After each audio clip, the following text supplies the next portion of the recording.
Well, we have been working through a series on the table, and today we finally get to the part of the dinner meal where there is food. We're going to talk about what we eat today. And I was thinking about food that satisfies and food that doesn't quite satisfy, and there's a lot of food that doesn't satisfy that you just eat through, and then you're like, wait, how much did I eat?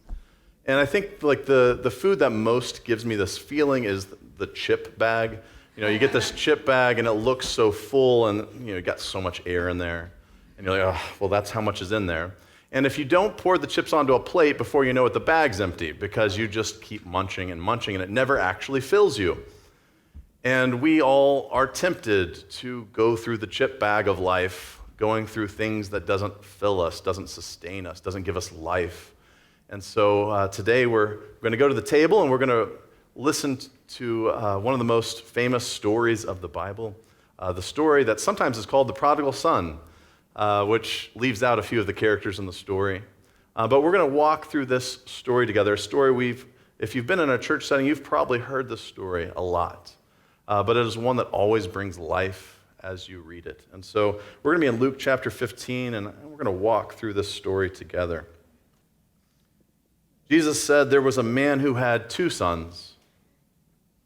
Now, we'll remember that for later.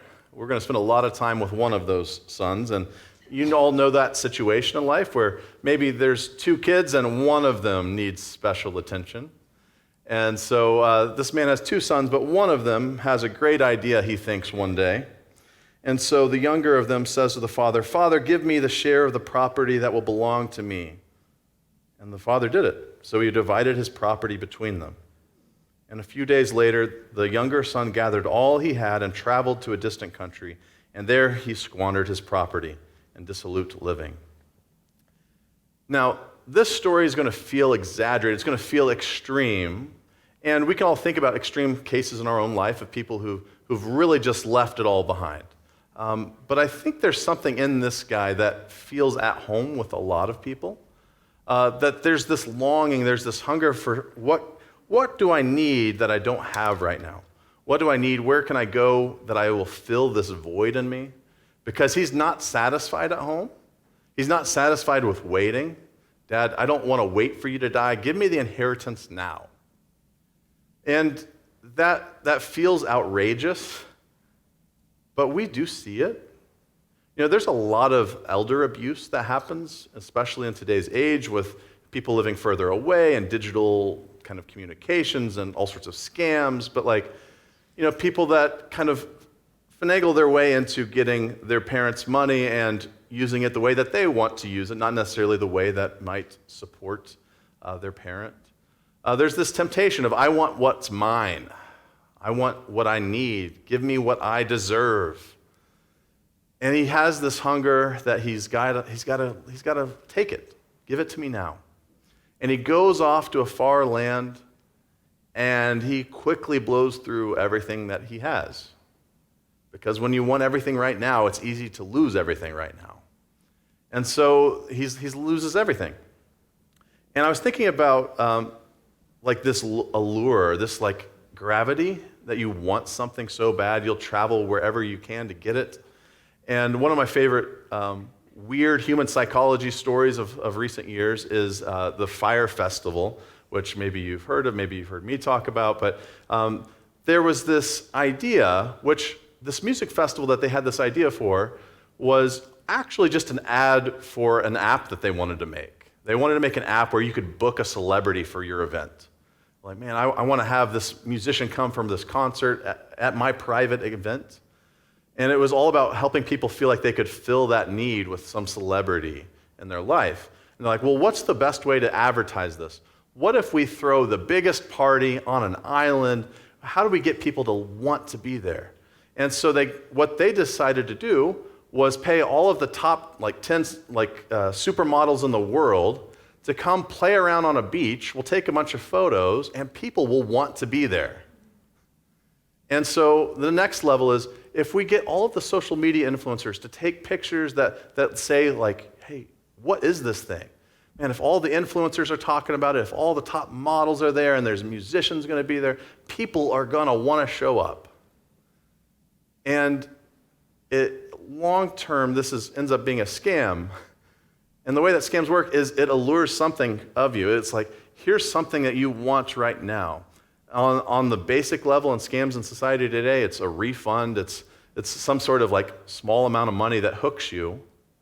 But the next thing you know, you've traveled into this weird situation, and there ends up being nothing there.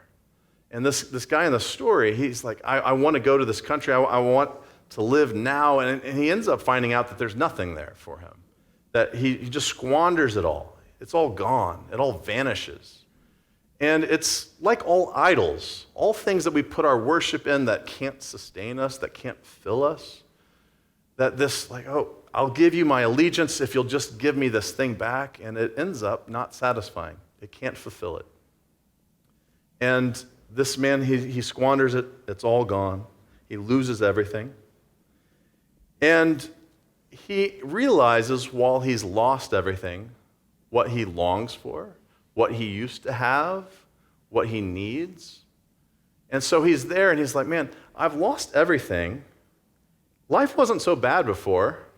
I don't know why I couldn't see it, but at least my dad's servants had food. And not only did they have food, but they had enough to share. Like, they had enough. And right now, I'm living amongst this pig farm, and which for Jews would not be a sign of a positive place to be. You're around unclean animals. The unclean animals have more food than you. And for us, like, to internalize that of like, I don't know what would feel like a stark enough reality for us to realize we've gone so far from home. Maybe you're in like a burqa textile factory, or you're like, oh, this is a different religious tradition. It is not my home. Or maybe if you try to think into secularization of like, man, maybe this is an industry that is not thought reputable that I'm working in. And you found yourself in this place and you're like, man, life at home wasn't so bad. And so he realizes that he's hungry. And I think he says it just matter-of-factly. He says, I'm dying of hunger. I'm dying of hunger. And I think that he has a true realization there that he's hungry. He needs something. And he tried to fill it with something that couldn't sustain him. I think we live in a time in society right now where people are realizing they're hungry. Not just literally, though that is actually very true. One of the favorite little tech tools that I like to use is Google Trends. You can look and see what people are searching for. And so you can do all sorts of timelines of, in the last 5 years, in the last 10 years, what kind of terms are people looking for? And on the graph, it shows you over time, like the relative size of searches. And the search for food pantries in everyday kind of timeline was very low. And when it got to about March of the pandemic, when it started, it just skyrocketed. And it hits you of like, people asking about food pantries, it's not just because they're curious. People were hungry. And people are not just physically hungry. Think about how many people have left jobs in the last year. People have left church communities. People have left wherever they lived and then moved away. People are just dissatisfied with what's going on in their life. And something about the pandemic made people like take a look around and was like, what am I even doing? Like for some workers, I can imagine you were at, serving people. You're trying to survive a pandemic, and then people are just hateful to you. You're like, you don't pay me enough to deal with this. Like, why do I just get treated so awfully? Man, life is so much better somewhere else. And it takes those moments of realizing I'm in the trough, I'm in this awful place. Is there anything that can sustain me? Is there anything that can bring life, that has value, that has substance? And I think we all have felt that. Like, man, I'm in a routine, but why am I in this routine? What has substance and life enough to sustain me? And so this younger son has an idea. He's like, I'm so hungry. Why don't I try going home? one of the things that struck me about that fire festival, of all the people who wanted this life, of like, man, I want to be on the beach with supermodels and musicians, and never mind that they didn't have plumbing or lighting or anything to survive on an island that had no infrastructure. They got to this place and realized quickly that it was an idol that wasn't real. There was no substance to it. And the moment that set it off online, where people realized it, was when they started serving food. And you were paying tens of thousands of dollars for this trip, and you got this two pieces of bread, 2 slices of cheese, and a little bit of lettuce off to the side. Like, man, I did not get the yacht experience. I did not get my private music experience. This is just hellish. And so when we have those moments, we start thinking, I want to get home. And so this younger son decides, okay, I'm not worthy to come home. I've realized I've messed up. Maybe I can just be a slave. Maybe I can just be a servant. Maybe Dad will just hire me, because I know I don't belong. I don't deserve anything anymore. I've messed it all up. So he's got a plan in his mind. He's like, I'm going to go over my apology on the way home. And so he's rehearsing it in his head. And he says, if I'll get up, I'll go to my father, and I'll say to him, Father, I have sinned against heaven and before you. I'm no longer worthy to be called your son. Treat me like one of your hired hands. And so he sets off.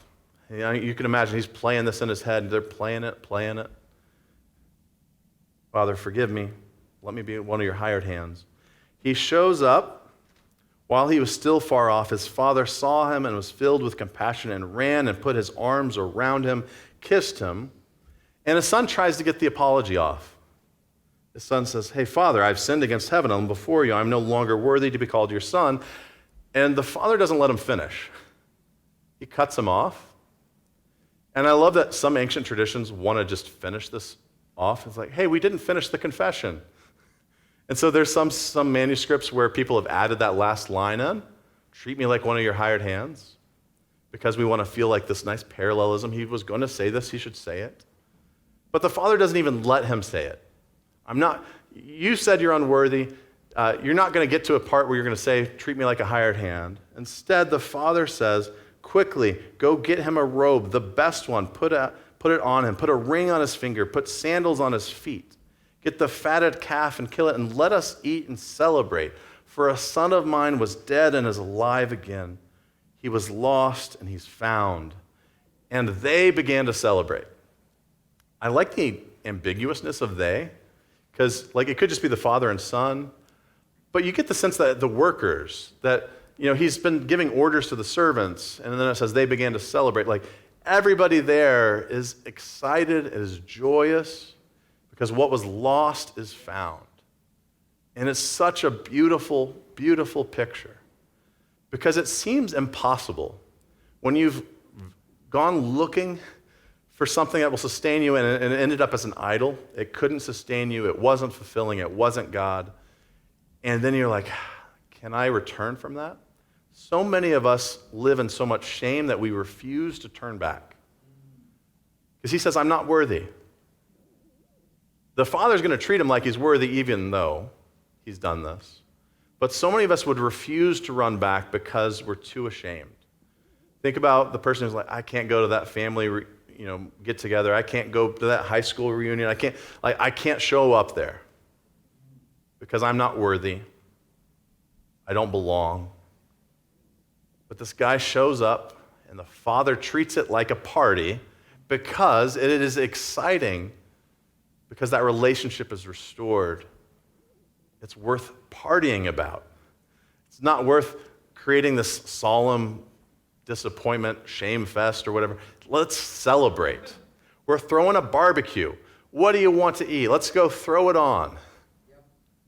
And it's in that moment that we were reminded that this man had 2 sons. The one that got all the attention because he caused a lot of commotion. And that first son who chose to live in famine because he went after things that couldn't sustain. But we have an older brother that also is choosing to live in famine in this story, who chooses not to show up to eat, to partake in this celebration. And so the text says that this elder son was in the field. When he came and he approached the house, he heard music and dancing. I always love this image because it's like, you know that you might be walking in your neighborhood and you're like, oh, somebody's got music on. Like, what is going on over there? Are they working out? Or is this a party? What's happening? But you can hear something is going on. And he doesn't quite know what is going on, but he knows something is up. Instead of walking in, saying, hey, what's going on? As the older brother, as a member of this household, he could have just walked in and asked. But instead, he sits at the distance. He's like on the porch, or he's just kind of on the edge. Hey, come here. Whispers, hey, servant, come over here. Tell me, what's going on? And he wants the gossip. He wants the tea. He wants to be told what's happening. And the servant tells him, your brother's come home. Your father's killed the fatted calf because he has got him back safe and sound. He tells him good news. And like we like to point out, good news doesn't always sound like good news to people. This should be celebration news. For any of you who've felt the pain of losing a relationship, that family member who's distanced themselves and refuses to come back, they're here. Can we put all the things aside and just celebrate? But instead of celebration, the older brother gets angry. He became angry and refused to go in. I like that refusal. That means probably the servant or somebody's like, hey, come on, come in. No. If he's there, I'm not. And so one brother chose to live in famine, squandering everything, going off into a distant land. And one refused to come in. Just angry. Just can't get past it. Because he doesn't deserve to be here. How dare he come back? And that older brother sits outside, pouting. I like to call him the pouting brother, the pouting son. We've got the prodigal son and a pouting son. The pouting son is out on the porch. Father comes out. He's like, man, I was throwing a party. I was so excited. Why you got to be pouting out here? Get in there. What's going on? He pleads with him. But the son answers, listen, for all these years I've been working like a slave for you, and I have never disobeyed your command. Yet you've never given me a young goat so that I could celebrate with my friends. But when this son of yours came back, who devoured your property with prostitutes, you killed the fatted calf for him. There's a lot of pent-up anger and jealousy. And I think there is jealousy there. I think all of those things that the younger son went out looking for, he wishes he could have had. So he went after prostitutes, he went after all the stuff. I wish I could have some fun. Why don't I get fun? Dad, it's not fair. Where's my goat? I have friends. I want to get together and celebrate. Where's my party? How dare you throw a party for this awful son? And while that younger brother, the prodigal son, the son who comes home, while he squandered everything financially, the older brother is squandering his spirit here. He's not throwing away his dad's money, but he's squandering opportunities. He's squandering his self. He's squandering his relationships. He's throwing out a lot of things and missing out on a lot of things. And I think that in this story, we are more often the older brother. We are more often the person that just struggles with, it's not my party and I don't want to celebrate. I want my party. And I was thinking about this story, and I don't know, maybe you watch TV and you've seen a bunch of commercials, or maybe you've watched late night shows and you've seen stories about like one of the latest shows that's all over TV. But Netflix started a show called The Squid Game. It's a really quirky show. It's not PG, just as a forewarning out there. It's not kid-friendly.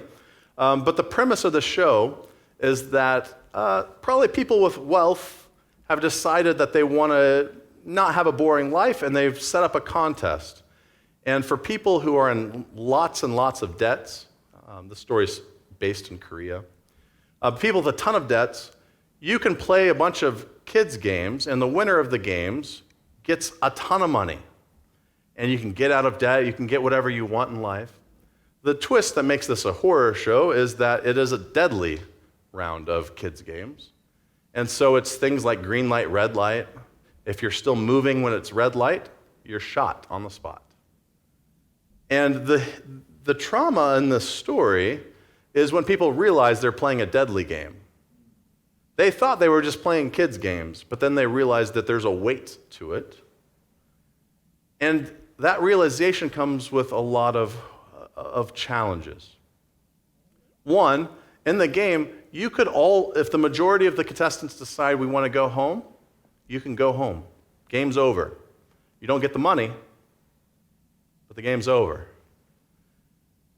And what's fascinating is like a psychological experiment is the ways in which people are willing to squander their own life, squander their own finances, because they're hoping that they might hit the jackpot.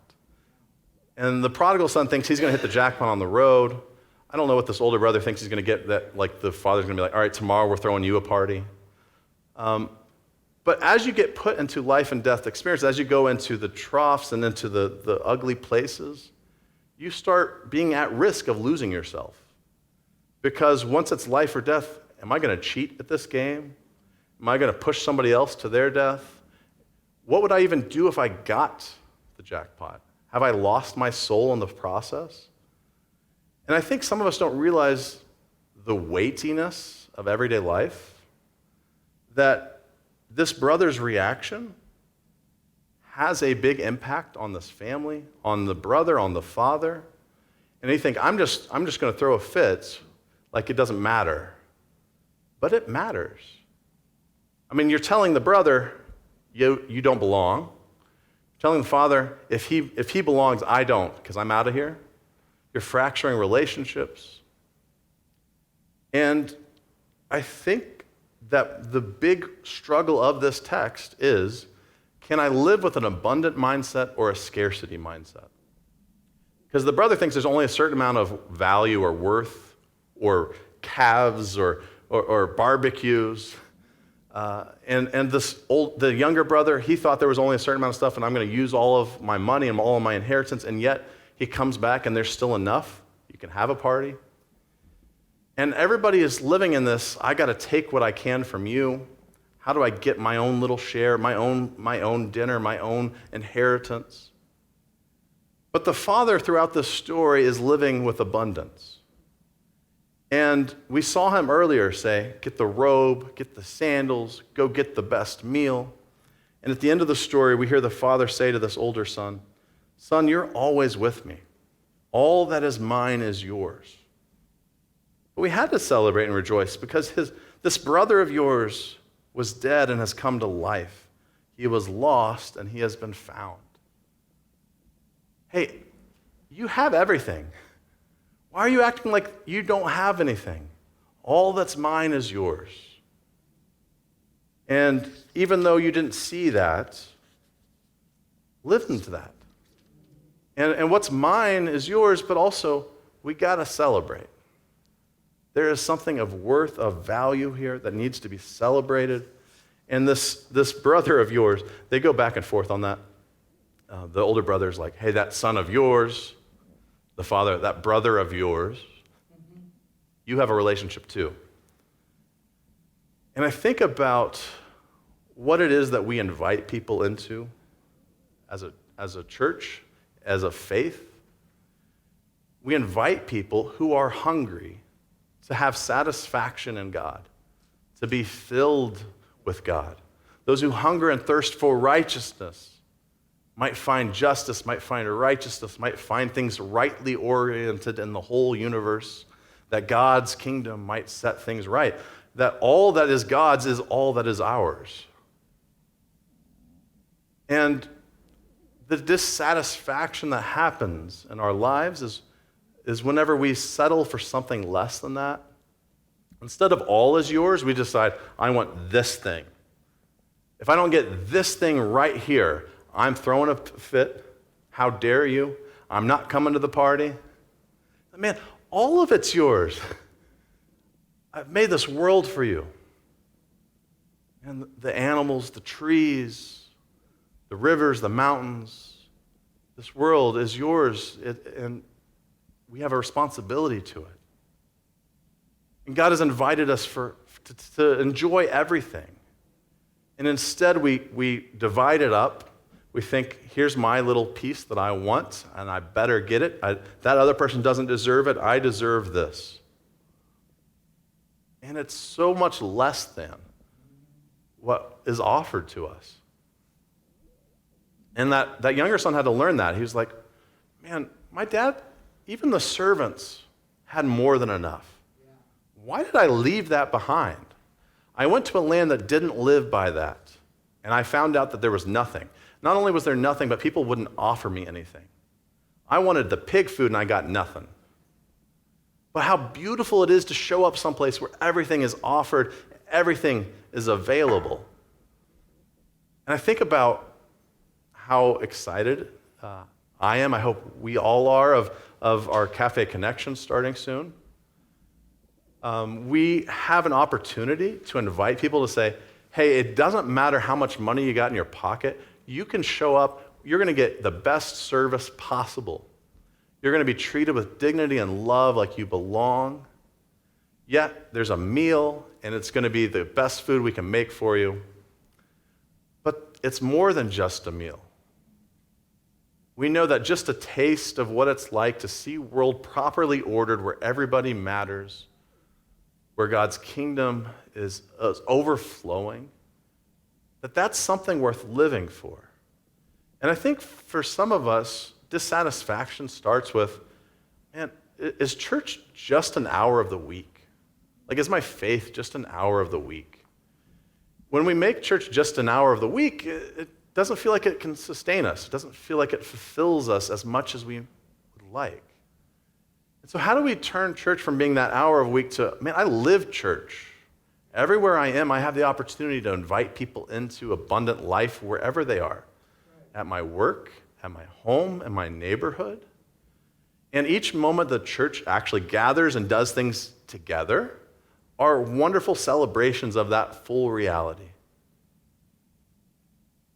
And so it's no wonder that sometimes we just don't feel satisfied because we settle for less. And some of us are a little bit more vocal about dissatisfaction, and we obviously run away. And some of us are subtle in our dissatisfaction. We're in earshot, and tell me what's going on. I'm not showing up. I just want to know. And we're missing it. Man, there's a feast going on. Why on earth are we squandering things? Enjoy God's beautiful table together. God has enough. And I love that we can keep showing up and that God sees us, no matter how much we've messed it up, wants to put a robe on you, wants to give you some new shoes. Some people might love that even more than others. He's got a celebration for you, with you, for others. It's not always about your celebration. And that invitation is always available. It's not just your lowest moments in life. It's not just when you've had a DUI or whatever kind of moment that like struck you from your sleep. Sometimes it's just realizing I was on the porch grumbling. I was grumbling in the wilderness of Israel saying, maybe I should go back to Egypt. And the Father is still there saying, we got to celebrate. Come in. And that invitation is always available, is always open. And so maybe today is the day that we come back to God, no matter where we've been. So what will we do? Will we come home to the table? Lord God, I pray that you might be in our hearts, that you might be in our hands and feet and our actions. Lord, for those who feel ashamed, who feel broken, Lord, I ask that you might help us to see the clothes that you clothe us in, the shoes for coming home, that we might not be afraid, but we would have courage as we run to you, that we would not find a disappointed or judgmental God, but we'd find the God that wants to celebrate with us. Lord, I ask for all who are squandering. Lord, help us to see how we are giving things up and that there's only emptiness there, that it doesn't last. Lord, give us eyes for what sustains, for what brings life abundantly. Help us to seek after your things and not ours. Lord, for those who need eyes to see, where am I at in this story? Lord, if we're on the outside struggling to celebrate, Lord, I ask that you might turn our hearts towards you and that we might celebrate with you. Lord, I ask that you would turn all of us into images of you, that we might be like the Father who's always got welcoming arms, who's always willing to look past what is less than and to see what could be. Lord, help us to celebrate. Help us to have lives that are joyful about what you are doing. Help us to live with that abundance that you live with. Lord, we thank you. It's in your name we pray. Amen.